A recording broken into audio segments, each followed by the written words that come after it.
7 अक्टूबर को फिलिस्तीनी उग्रवादी संगठन हमास ने इस्राएल पर अचानक से हमला कर दिया। एक के बाद एक करीब 5,000 रॉकेट दाग दिए गए। इसके बाद इस्राएल ने जवाबी कार्रवाई की और हमास को बर्बाद करने की कसम खा ली। इस हमले का मास्टरमाइंड मोहम्मद देफ को बताया जा रहा है। इस्राएल पर हमास के इस हमले के पीछे एक रहस्यमयी व्यक्ति मोहम्मद देफ का हाथ है, जिसे अब दुनिया का नया ओसामा बिन लादेन कहा जा रहा है। मोहम्मद देफ ने ही इस्राएल पर होने वाले इस हमले की पूरी स्क्रिप्ट लिखी। वो फिलिस्तीनी आतंकी संगठन हमास का एक कमांडर है, जिसकी 7 बार हत्या करने की कोशिश हुई, लेकिन वो हर बार बच जाता है। आतंकी संगठनों के साथ साथ कई आतंकी संगठनों को पालने पोसने वाले पाकिस्तान में भी मोहम्मद देफ को नया ओसामा कहकर पाकिस्तानी समाज इज्जत के साथ उसका नाम लेती है।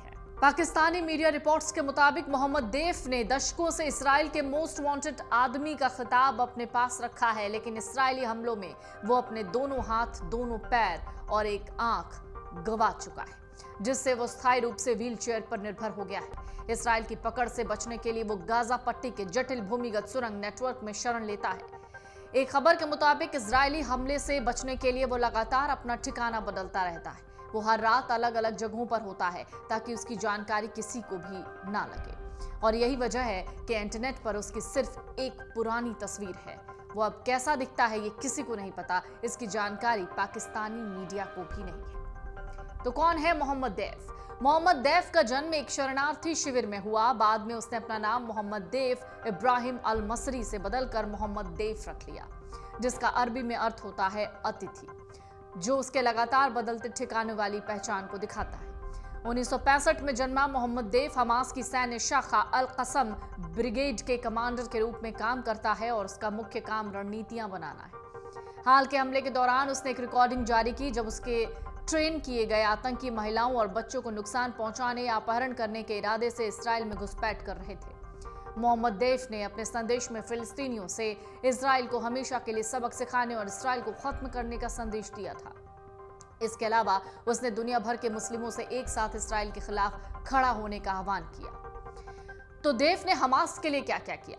हमास की स्थापना दरअसल 1980 के दशक के अंत में हुई। वेस्ट बैंक और गाजा पट्टी पर इजराइल के कब्जे के खिलाफ पहले फिलिस्तीनी इंतिफादा यानी बगावत की शुरुआत के बाद दोनों क्षेत्रों पर इजरायली कब्जा 1967 के इजरायली अरब युद्ध के दौरान हुआ। एक खबर के मुताबिक पहले इंतिफादा के समय देफ की उम्र 20 साल के आसपास थी। बाद में देफ को सुसाइड बॉम्बिंग का जिम्मेदार मानते हुए इजरायली उन्हें जेल भेज दिया था। इजराइल के मुताबिक उस हमले में कई दर्जन लोगों की मौत हो गई थी। 1996 की हिंसा के लिए भी देफ को जिम्मेदार माना गया, जिसमें 50 से ज्यादा लोगों की जान गई। ये बॉम्ब विस्फोट ओस्लो शांति समझौते के खिलाफ थे, जिस पर 1990 के दशक की शुरुआत में इजराइल और अधिकांश फिलिस्तीनियों का प्रतिनिधित्व करने वाली संस्था फिलिस्तीन लिबरेशन ऑर्गेनाइजेशन यानी PLO ने हस्ताक्षर किया था।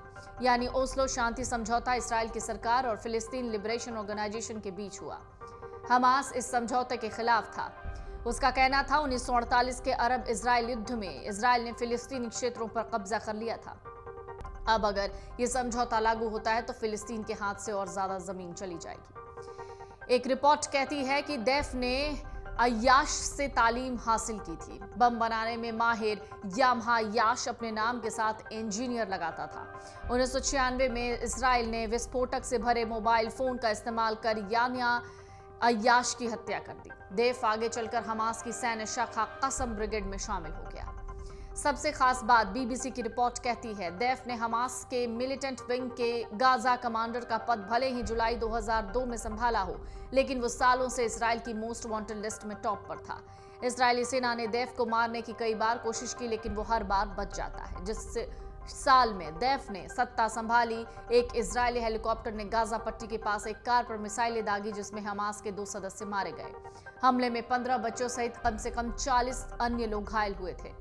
अमेरिकी विदेश विभाग ने देफ को आतंकवादी घोषित कर दिया है। विभाग का मानना है इस्राएल और हमास के बीच 2014 के संघर्ष के दौरान देफ हमास की आक्रामक नीति का मास्टरमाइंड था। 2014 में इसराइल ने पुष्टि की कि उसने दैफ को मारने के लिए एक घर को टारगेट करके हमला किया। इस हमले में दैफ की पत्नी और 7 महीने का बेटा मारा गया। उस समय न्यूयॉर्क टाइम्स ने सुरक्षा मामलों में विशेषज्ञता रखने वाले एक इस्राएली पत्रकार रोनेन बर्गमैन्स के हवाले से लिखा, दैफ हमास में एकमात्र प्रमुख सैन्य व्यक्ति है जो इतने लंबे समय तक जीवित रहा है। तथ्य यह है कि वो हत्या के कई प्रयासों से बचने और गंभीर चोटों से उबरने में सक्षम रहा है। इससे उनके लिए किंवदंती चली पड़ती है और उसका नाम है बुलेट प्रूफ। एक खबर के मुताबिक कथित तौर पर कई जानलेवा हमलों से बचने के बावजूद दैफ ने एक हाथ और एक पैर खो दिया और व्हीलचेयर पर आ गया। वहीं अन्य संगठनों ने दावा किया कि उसने एक आंख भी खो दी है। तो कुल मिलाकर ये है मोहम्मद दैफ की पूरी कहानी। अमर उजाला अब आपके टीवी पर भी। अपने स्मार्ट टीवी पर YouTube पर सर्च करें अमर उजाला, चैनल सब्सक्राइब करें और देखें ताजा खबरें, वो भी HD क्वालिटी में। और हाँ, बेल आइकन दबाना ना भूलें ताकि हर खबर हो आपके घर। अमर उजाला, निष्पक्ष, निर्भीक, निरंतर।